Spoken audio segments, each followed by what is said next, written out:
show today. Today, we are going to discuss one of the interesting topic, which is volunteerism.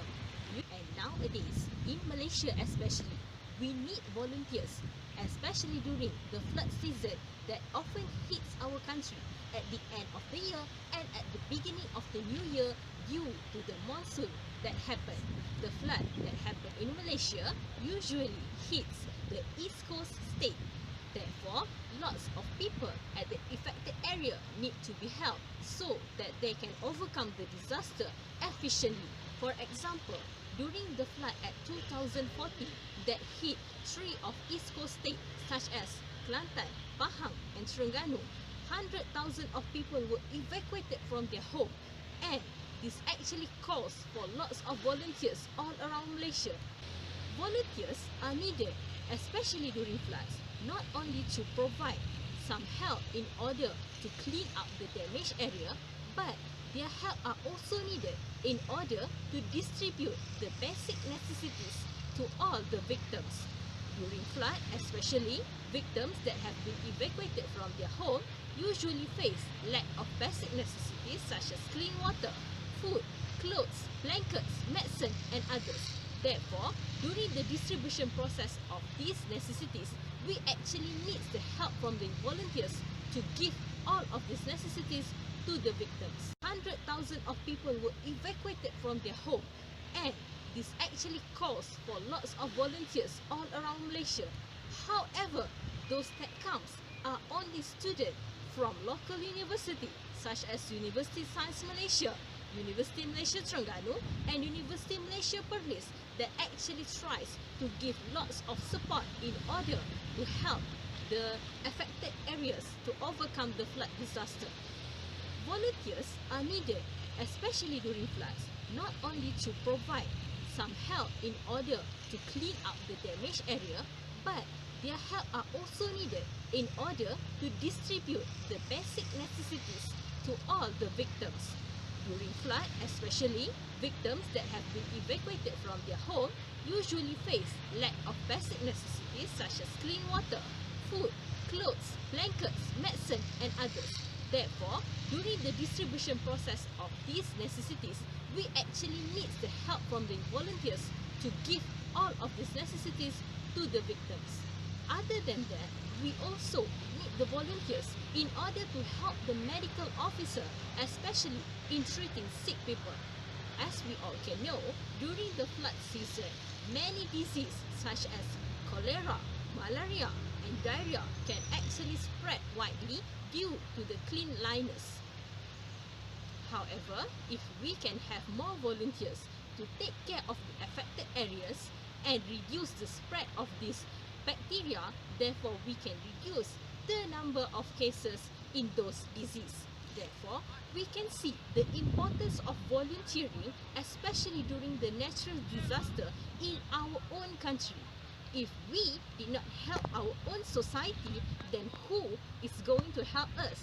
This spirit of volunteerism has been declining among Malaysian youths nowadays. Therefore, we need to actually study the reason that caused the spirit of volunteerism to reduce day by day. In this show today, we are going to see what are the challenges faced by non-government organizations in order to recruit new volunteers, especially during natural disaster season. And we will also see what are the solutions that can be provided in order to increase the spirit of volunteerism, especially among communities in Malaysia, so that more and more people are willing to contribute not only their energy but also their time in order to give back to the society for a harmony country. That's all. Now we are going to see the opinions from each of the non-governmental organization and also expert in the field of volunteerism to see what they have to say about this issue. Assalamualaikum and very good morning. Before that, I would like to introduce myself. I am Puan Norhimah binti Aziz, the President of Women Inspiration National Organisation, one of the non-government organisation in Malaysia. During the flood disaster that hit East Coast State recently, we were the team that provides help to the victims. Be able to send 100% to the tragedy place, and most of the volunteers come from the student university and professional women who have their own specialty to help the victims. NGO volunteers are of huge value for organizations like us. Not only help to save money, but they also can provide better service to the client, increase contact with greater communities, and also reduce the cost for the service. As we look at the reason why volunteering is important, it is not only that we can make in the living for those who less fortunate, but also it can be making for us as individuals to become more tolerant persons, and also towards the community in global. Although Malaysia is often to be said as a generous bunch, eagerly donating cash and food to the disaster victims when the aid arises. But the recent report from the Star highlighted that there are lack of volunteerism among Malaysians. Malaysians tend to do it if the activities is interesting and if only they have extra time. But if the activities involve not interesting, they will not join the volunteerism.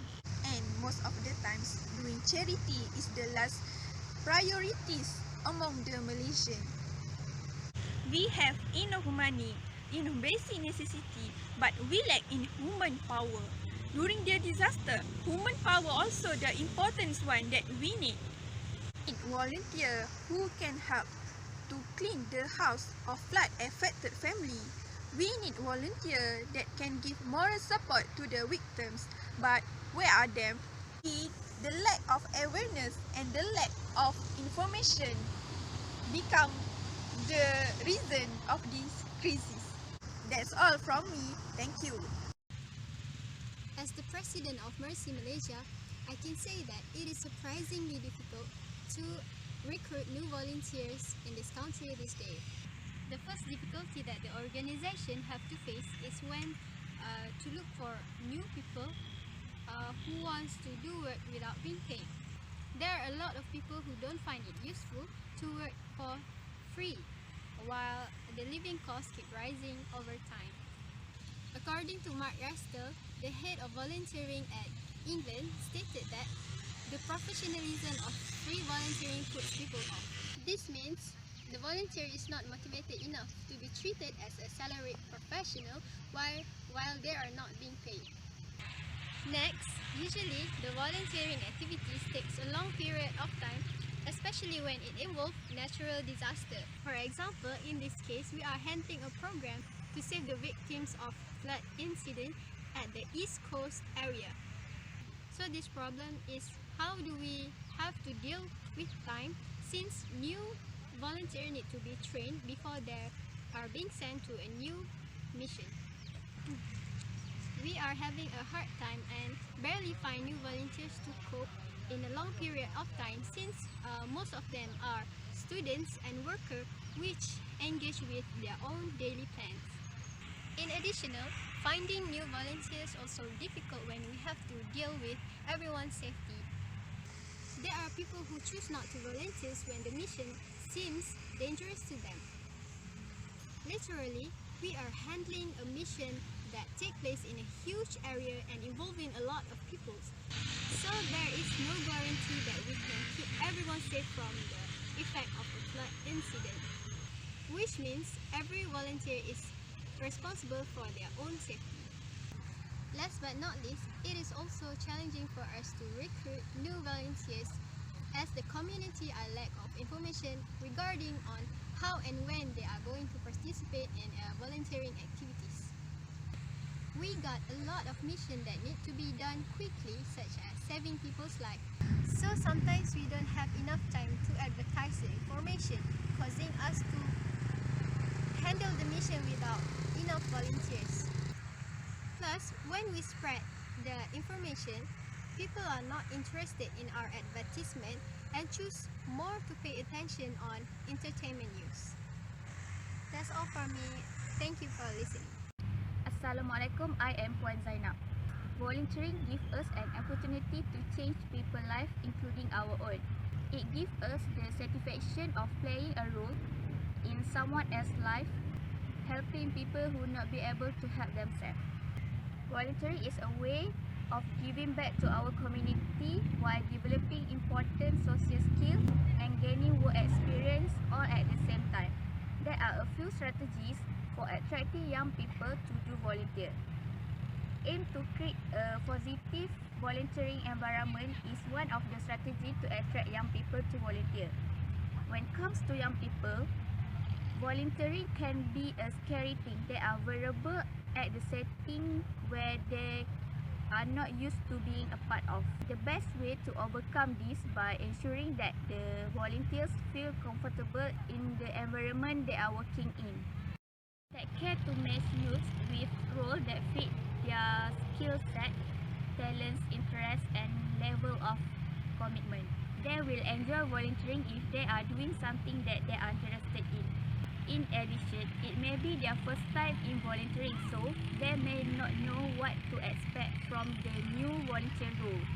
So, always clearly explain the organisation policy, safety procedure and plan schedule. This way, the youth will know what to expect from the day and what is expected of them. The next strategy is leverage young influencers. Nowadays, young people only listen to other young people, so put these influencers such as famous artists, well-known YouTuber or famous Instagram user working on their social media talking about their experience with volunteering and what it means to them. Because of peer approval is so important, this is an ideal way to convince young people to get involved. They will want to tell others that they are doing volunteering. Explore creative recruitment. Recruitment feature highly in our thinking and planning when we treat a new volunteer. We need to make our stand up. Get creative on a social media. Use a variety of striking video content, include testimonial, short impactful video and emotive experience from the existing volunteer to capture the imagination and demonstrate the difference they will be making once they join. Share those stories smartly and creatively with the wider public and spread the word more further. Overall, based on the opinions given by the NGO and also some of the experts in the field of volunteerism, we can conclude that although there are many challenges faced in order to recruit young volunteers, but we also have a few types of solutions. We hope that the solution given by the expert can actually be implemented at our country and therefore solve the crisis of lack of volunteers, especially in Malaysia. So that's all for our show today. We hope to see you again in the next issue. That's all from me. Thank you.